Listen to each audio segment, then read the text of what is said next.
오늘은 외식하는 자라는 제목으로 주의 말씀의 은혜를 나누고자 합니다. 마태복음 23장은 전체적으로 외식하는 자들에 대한 주님의 경고의 말씀이 기록되어 있습니다. 앞서서 21장과 22장에서 주님께서는 당시 종교 지도자들과 5가지의 논쟁을 하셨죠. 그래서 그 논쟁을 끝마치시면서 오늘 이 본문에서는 마지막으로 이들을 향한 통렬한 경고의 메시지를 하고 계신 것입니다. 무서워 우릴 만큼 준엄한 경고의 메시지를 통해서 하나님 앞에 외식하는 것이 얼마나 큰 죄인가, 그것을 드러내고 계시다 할 수 있죠. 오늘 그 첫 부분으로 자칭 선생 되려 하는 자들이 범하는 영적인 죄에 관해서 지적하고 있습니다. 바리새적인 종교의 근본적인 결함을 아주 구체적으로 열거하시면서 성도들이 지켜야 될 참된 신앙적인 삶에 관해서 이야기하고 있는 겁니다.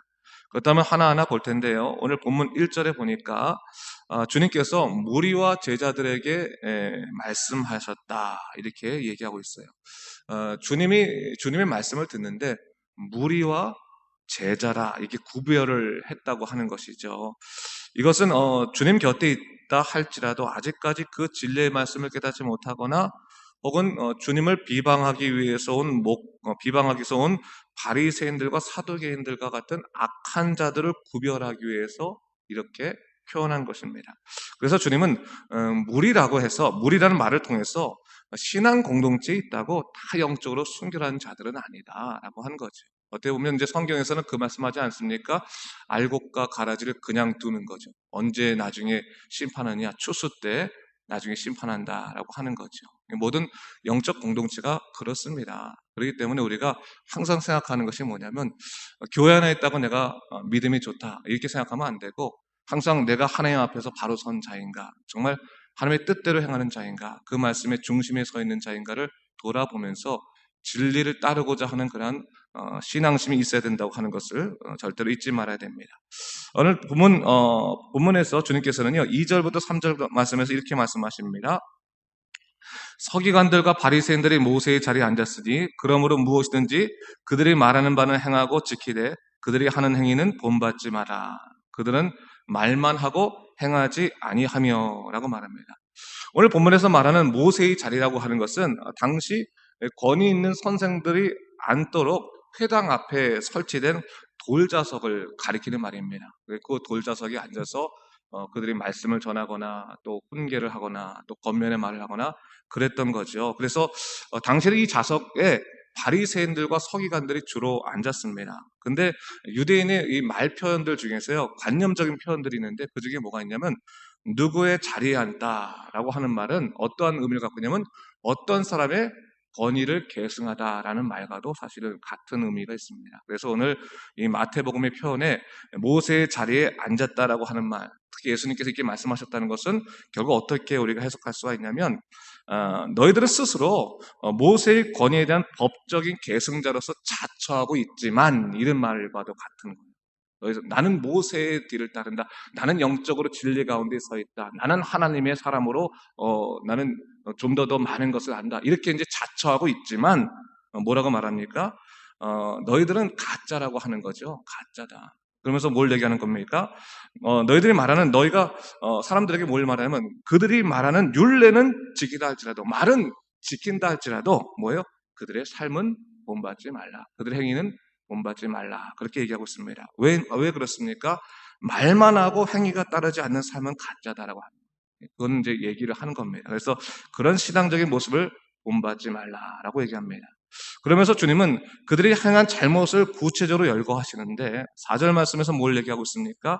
자기들은 지키려 하지 않으면서도 사람들에게만 많은 율례를 지키게 함으로 인해서 무거운 짐을 어깨에 지운 꼴이 되었다라는 것을 우선적으로 얘기하고 있습니다. 그러니까 당시 서기관들이나 바리새인들은 율법을 만드는 일에 아주 굉장히 중심을 이제 집중을 했습니다. 그래서 뭘 말하면 거기에 해당하는 또 다른 세부적인 율례를 만들어서 그 단상에 앉아서 이것도 해야 됩니다. 저것도 해야 됩니다. 저것도 해야 됩니다. 그렇게 말하길 좋아했다는 거죠.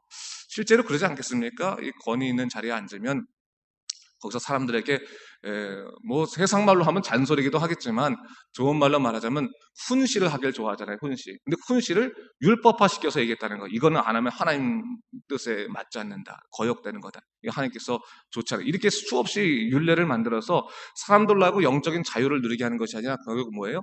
영적인 짐을 갖게 되고 무거운 짐을 갖게 했다라는 것을 얘기하고 있는 것이죠. 그러면서 5절 말씀에서는 그럼에도 불구하고 너희들은 어떻게 살아가느냐라고 하는 거죠. 사실 너희들의 삶은 사람들의 눈치를 보고 사람들의 눈만 의식하는 인본주의적인 삶을 살았던 것이 아니냐라고 하면서 경문띠와 옷술에 관한 그런 이야기를 하시는데 경문이라고 하는 것은 이런 겁니다. 송아지 가죽으로 이렇게 만든 작은 상자인데 그 작은 상자에 율법의 가장 중요한 네 구절을 집어넣었어요. 그래서 그 율법의 정신이지 그걸 집어넣어서 그것을 이마에 이렇게 붙여서 아침 기도 같은데 기도할 때 그 말씀에 집중하라고 말씀을 따르라라는 의미에서 그렇게 만들었던 표시입니다. 그래서 당시에 랍비들이 그 경문을 얘기하면서 경문에 대한 사이즈가 있어요. 사이즈가 이렇게 일반적인 사이즈가 있습니다. 그런데 이 바리새인들이 어떻게 했다는 거예요? 모든 사람들은 일반적인 사이즈, 크기를 갖고 왔는데 자기네들은 더 경건한 것을 돋보여야 되니까 어떻게 하면 그 경문을 크게 만드는 거예요. 크게 만들어가지고 이렇게 붙이는 거죠. 이렇게 비교하면 내가 다른 목사님들한테 야단 맞을 수도 있는데 목사님들이 목사 가운을 입는 이유는 사실은 육신의 모든 것은 다 제해지고 하나님 말씀만 들으라고 해서 검은 가운을 입는 거거든요. 그게 이제 전통인데 그 검은 가운을 입는 거에 만족하지 않고 박사 가운을 이렇게 하나 세트에 탁 입는 거 그런 것도 사실은 비슷한 거예요. 사실은 비슷한 거. 좀 더 내가 지식적이다, 안다 이런 걸 얘기하는 거거든요.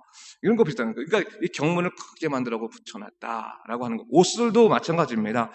당시에 이제 옷술이라고 하는 것도 겉옷 옷단기에 부착한 건데 이거는 신성한 율법을 상징하는 613개의 교훈을 가리키는 거였어요. 근데 이제 그것도 이제 일반적인 사이즈가 있지 않겠습니까? 근데 당시에 바리새인들은 그것도 크게 만드는 거죠.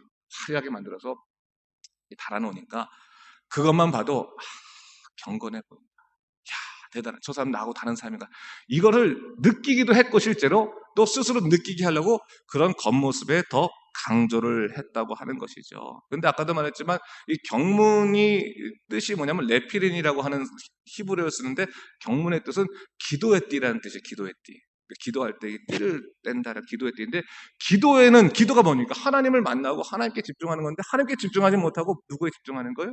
사람에게 집중하는 그러한 꼴이 됐다라는 것을 얘기하고 있는 것이죠. 그것을 이제 얘기하시면서 주님은 그런 그 행위를 외식적인 행위로 본 것입니다. 그래서 사람에게 보이려고 경건한 척하고 잔치나 회당의 높은 자리와 시장에 문안받는 것과 사람에게 랍비를 칭함받는 것을 좋아하는 것이 바로 너희들 아니냐. 너희가 뭔가 나는 더 뛰어난 사람이다. 나는 영적으로 더 많이 한 것을 안다. 난 진리 가운데 서 있다. 나는 하나님의 사람이다. 이렇게 스스로 자부하는데 랍비라 칭함받는 거 절대로 좋아하지 말라라고 얘기하는 랍비라 칭함받는 거 절대로 좋아하지 말라. 그러면서 뭐냐면 랍비가 되려고 하는 기본적인 이유가 뭐냐? 내가 다른 사람보다 영적으로 높다라는 것을 얘기하고 있는 것이죠. 사람이 갖고 있는 하나의 성향이라 볼 수 있습니다. 여러분 사람이요 참 재밌는 존재가 뭐냐면 삶의 존재는 첫 번째 추구할 때는 남들보다 육적인 삶이 나아지려고 추구하는 삶. 돈을 많이 벌어서 다른 사람들보다 더 좋은 거 사고 집도 사고 그리고 뭐 이런 거 사고 그래서 남들보다 우월하다는 것을 느끼고 싶은데 그것의 범위가 넓어서면 그다음부터 뭐에 추구하냐면 정신적인 삶을 추구하잖아요. 그래서 다른 사람보다 나는 정신이 더 고귀하다 더 뭐하다라고 하는데 사람들이 궁극적으로 나는 어느 부분까지 가냐면 종교적인 부분까지 갑니다. 이 종교적인 부분에 난 당신보다 더 우월하고 뛰어나다라고 하는 이 그냥 육적인 거, 정신적인 거, 종교적인 것까지 나아가게 되는 거거든요. 근데 주님께서는 뭘 얘기하고 있는 겁니까? 그것이 바른 신앙생활이 아닌 것을 얘기하고 있는 것이죠. 어떤 것이 바른 생활이냐? 랍비라 칭함받지 말고 오히려 뭡니까? 하나님께 집중하는 것이다.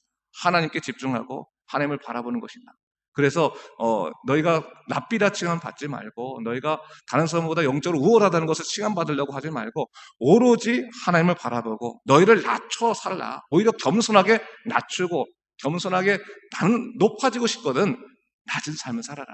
낮은 삶을. 그리고 교만하지 말아라는 것을 얘기하고 있는 것이죠. 근데 여러분 여기서 말하는 주님께서 오늘 뭘 말씀하시냐면 이제 낮아짐에 관해서 얘기하는 건데, 12절 말씀도 보니까 누구든지 자기를 높이는 자는 낮아지고 누구든지 자기를 낮춘 자는 높아지리라 말씀하시면서 너희가 큰 자가 되기 위해서는 너희를 섬기는 자가 되어야 한다 말하는데, 이것은 단순히 겸손해지라고 하는 그 미덕을 말씀하시는 것이 아닙니다. 하나님이 싫어하시는 것 중에 하나가 뭡니까? 외식인데, 외식이 뭡니까, 여러분? 하나님을 빙자해서 자신이 영광받고 높임 받으려고 하는 사실 우상숭배적인 그런 요소에서 나오는 거예요. 여러분, 영적인 교만이 얼마나 위험하냐면, 다른 사람들이 당신 신앙 잘못됐습니다, 당신 이렇게 살면 안 됩니다, 당신 하나님께서 기뻐하지 않으시면, 이게 함부로 말하게 될 때 사람은 자연스럽게 자기는 더 이 사람보다 영적으로 우월하다고 하는 희열감을 느끼게 돼 있어요. 이게 어쩔 수가 없습니다. 근데 그 희열감은 결국 뭐냐면, 나는 높다라고 하는 마음을 갖게 하면 결국 이것이 뭐냐면 우상숭배라는 거예요. 그래서 목사들부터 항상 조심해야 될 것들, 또 우리 성도들 중에서 항상 우리가 조심해야 될 것이 뭐냐면, 내가 영적으로 무엇인가 안다라고 해서 다른 사람을 무시하기 시작하면 거기는 큰 이 죄를 범하게 되는, 교만의 죄를 범하게 되는 일로 이어지게 될 수 있다는 것을 절대로 잊지 말아야 됩니다. 그러니까 더 하나님의 세계를 알수록 더 겸손하게, 또 하나님의 세계를 알수록 더 하나님께 집중하고, 또 항상 삶 가운데서 다른 사람들이, 그러니까 이런 거 있죠, 여러분. 우리가 목사들은 전문적으로 이렇게 성경을 공부하는 사람들 아니겠습니까? 그렇죠? 그러니까 성경적으로 공부하는 사람이기 때문에 성경 가르치는 것이 주 목적이지만, 우리 성도들 같은 경우는 전문적으로 이 신학을 공부하는 사람들이 아니기 때문에 신학적으로 얘기하기는 사실 어려운 거 아니겠습니까? 그렇다면 어떻게 하나님을 증거하겠습니까? 두 가지밖에 없는 거예요. 예수 그리스도의 주되심, 복음에 대한 것들을 가르치는 것이고, 또 하나는 뭡니까? 그 주되심의 증거인 자기를 드러내는 수밖에 없는 거예요. 근데 그건 뭐냐? 하나는 결국 예수님의 주되심을 항상 우리가 전파하고, 그리고 또 하나는 뭡니까?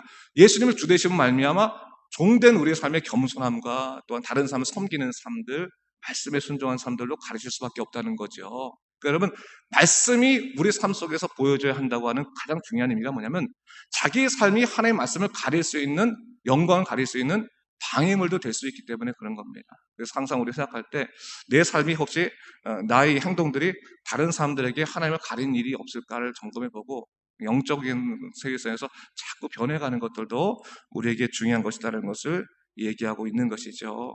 그래서 여러분, 오늘 본문에서 공적으로 얘기한 것이 뭡니까? 신앙에 있어서 결국 장애물이 뭐겠느냐? 사람이라고 하는 거죠. 사람이다. 하나님의 사람엔 누가 포함됩니까? 남도 포함되지만 누구도 포함돼요? 나도 포함된다는, 나도. 그래서 항상 주님 앞에서, 이게 결국 회개가 뭐예요? 회개가, 전 회개란 말을 우리가 잘 알아야 되는데, 회개라고 하는 것은 자기의 잘못을 뉘우친다는 게 회개 아니겠습니까? 뉘우쳐 고친다는 게 회개 아니겠습니까? 근데 여러분, 회개라고 하는 말의 근거, 첫 번째 단계는 자기 잘못을 뉘우치기 전에 뭐예요? 자기를 정확히 보는 거죠. 그렇죠? 근데 자기를 정확히 볼 수 있는 것이 사람의 능력으로는 불가능해요. 그건 불가능해요. 오직 성령께서 말씀을 통해서 우리를 보게 하셨을 때만 우리가 자기를 정확히 볼 수 있는 거죠. 그래서 회개할 때는 하나님 앞에 눈물 흘리면서 자기를 벌레만도 못합니다라고 고백할 수밖에 없는 거예요. 그래서, 근데 여러분, 자기를 보지 못하면 회개하고 해도 회개는 못하는 거죠. 그래서 그 부분을 우리가 잘 알아야 되고, 그러면 또 회개하게 되면 자연스럽게 삶이 변하게 돼 있습니다. 그건 자연스러운 거예요, 자연스러운. 그래서 내가 좀 더 참아야지, 내가 좀 더 내려놔야지, 내가 좀 더 바뀌어야지 하면서 여러분 가운데서 변화가 일어날 수밖에 없게 되는 것입니다. 사실 그런 것 같아요, 여러분. 그리스도인들이 내가 믿음 생활을 오래 했다고 해서 하나님 보시기에 만족할 수 있는 믿음 생활을 할 수 있느냐? 그것은 불가능할 것 같아요. 그래서 내가 아무리 30년, 40년 했다고 해서 하나님께 만족을 드리냐? 하나님께 기쁨을 드리냐? 그건 아니죠. 하나님께서 기뻐하시는 것은 우리의 온전성에 있는 것이 아니라 우리의 방향성에 있다는 것을 들어 잊지 말아요. 이런 거죠. 예를 들어서 어린아이가 뒤뚱뒤뚱 걸을 때 부모님이 그 뒤뚱뒤뚱 어린아이를, 야, 너가 잘 걷는구나, 잘 걷는 것 때문에 기뻐하는 것이 아니라 그가 이제는 인생을 바른 삶의 방향으로 걸어가고 있기 때문에 기뻐하는 거 아니겠습니까? 네? 그리고 아버지를 향해 걷고 있기 때문에 그렇지, 잘 걷는데 얘가 아버지를 향해 걷지 않고 위험한 길을 걸으면, 걷기 시작했다고 맨날 그 뭐 트럭이나 뭐 자동차 있는 도로가에만 뛰쳐가면 그 걷는 게 부모의 걱정이잖아요. 그렇죠?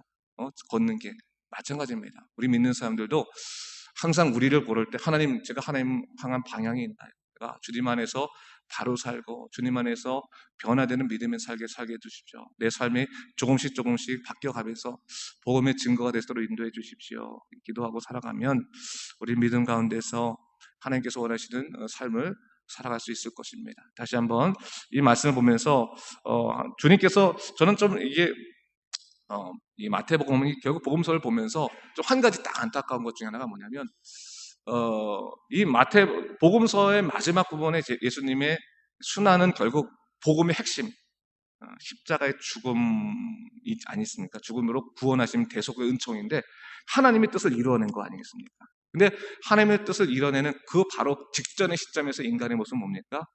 악하다는 거예요. 악하다. 그 뭡니까? 결국 스스로 구원을 거부하는 악한 심령들이 우리 안에 본성이 있다고 하는 것이죠.